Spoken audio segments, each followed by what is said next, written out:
ஒரு பொண்ணு வயசுக்கு வந்துட்டா சடங்கு முடிகிற வரைக்கும் 15 நாளைக்கு எந்த ஆணோட முகத்தையும் பார்க்கக்கூடாது. கண்ணம்மா ஸ்கூலுக்கு போகும்போதே வயசுக்கு வந்துடுறா. ஸ்கூல் பிள்ளைங்க 3 பேர் வீட்டுக்கு கொண்டு வந்து விடுறதுக்கு வராங்க. அந்த கண்ணம்மாவோட அப்பா ஜமீன்தார் கேட்குறாரு, எந்த ஆணோட முகத்தையும் நீ பார்க்கவே இல்லைல்ல? அந்த வீட்டு பாட்டி கேட்குறாங்க, எந்த ஆம்பளை மூஞ்சியும் நீ பார்க்கலல்லம்மா அப்படின்னு. அந்த கண்ணம்மா தான் வீட்டில் வேலை செய்கிற கீழ்ஜாதி பையன் பாரதியோட முகத்தை மேல் நோக்கி பார்க்குறா. அந்த கீழ் ஜாதியினர் ஜமீனோட வீட்டுக்கு வெளியில தான் உட்காந்து சாப்பிடுவாங்க. இலைய போட்டுட்டு இந்த கண்ணம்மா அவனுக்கு சின்ன வயசுல என்ன ஸ்வீட் பிடிக்குமோ அந்த ஸ்வீட்டை இலையில வச்சுட்டு காலம்புறான்னு அவனுக்கு சோறு போடணுங்கிற மாதிரி பாக்குறா.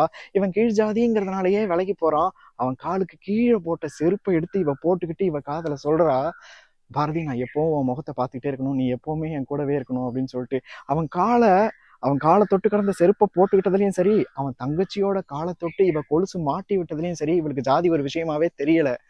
அப்பா என் அப்பா என் மேல வச்சிருக்கிற பாசத்துக்கு இந்த ஜாதி வெறியெல்லாம் ஒரு தூள் தூளா நொறுங்கி போயிடும்னு அவ சொல்றா. ஆனா அவங்க அப்பா வேற ஒரு சம்பந்தம் பாக்குறதுக்கு மாப்பிள்ளைய வர வச்சிடறாரு. அன்னைக்கு ராத்திரி இவ தனியா வரா. பாரதி எனக்கு இந்த மாதிரி சம்மந்தம் ஆக போகுது, நீ ப்ளீஸ் என்ன எங்கேயாவது போயிடலாம், நம்ம கல்யாணம் பண்ணிக்கலாம் அப்படின்னு சொல்லி கெஞ்சிரா. ஆனா அவன் எதுவுமே சொல்லலை. மறுநாள் சம்பந்தம் நடக்குது. இவன் நெருப்புல போய் அவன் சேலையை போடுறா. அப்படியே கையெல்லாம் நெருப்பாயிடுது. சம்பந்தம் நின்று போயிடுது.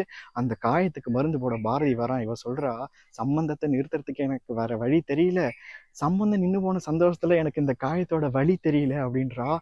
ஏன் இப்படி பண்ணன்னு அவன் கேட்குறான். அதுக்கு சொல்றா, உன்னை தவிர வேற ஒருத்தவனை ஏத்துக்க முடியலன்னு கையை எரிச்சுக்கிட்டேன், வேற ஒருத்தவனை ஏத்துக்கிட்டு தான் ஆகணும்னு ஒரு விதி இருந்தா நான் என்னையே எரிச்சுப்பேன்னு சொல்றா. பாரதி அழுது ஒரு கண்ணீர் சொட்டு அந்த காயத்துல விழுது. அதை துடைக்க போறான். அவ சொல்றா, இது வரைக்கும் நீ போட்டது மருந்து இல்ல, இந்த கண்ணீர் சொட்டு இருக்குல்ல, இதுதான் மருந்துன்னு சொல்லிட்டு ஏஞ்சி போயிடுறா. இதுக்கு மேல இவங்க கிட்ட சொல்லி புரிய வைக்க முடியாதுன்னு ஒரு நோட்டை எடுத்து எழுத ஆரம்பிக்கிறா. பிரியமான பாரதிக்குன்னு, எனக்காக ஒரு சொட்டு கண்ணீர் விட்டானேன்னு சொல்லி அவனுக்காக 3 சொட்டு கண்ணீர் விடுறா. அந்த பாரதிங்கிற பேர் மட்டும் அதுல அழிஞ்சு போயிடுது. அவங்க அப்பா அந்த நோட்டை வாங்கி பாக்குறான். இது யாரு பேரு அழிஞ்சிருக்குன்னு சொல்லி சண்டை போடுறான். அந்த வீட்டு பாட்டிக்கு நெஞ்சு வலி வந்துருது. உடனே கல்யாணம் பண்ணி ஆகணும்னு அவங்க அப்பா முடிவு பண்றான். வாழை மரம் கட்டுறதுக்கு பாரதி தான் நிக்கிறான். அப்ப எட்டி பாக்குறா. ஸ்பீக்கர் கட்டும்போது எட்டி பாக்குறா, தோரணம் கட்டும்போது எட்டி பாக்குறா, சமைக்கும் போது எட்டி பாக்குறா. இப்பவாச்சும் சொல்லு பாரதி, நம்ம எங்கேயாவது போய் பொழைச்சிக்கலான்ற மாதிரி அவன் வீட்டுக்கு போயிடுறான். அவனோட தங்கச்சி வரா மருதாணி எடுத்துக்கிட்டு, எங்க அண்ணன் உங்களுக்கு பிடிக்குமேன்னு மருதாணி கொடுத்து விட்டுச்சு அப்படின்னு சொல்றா.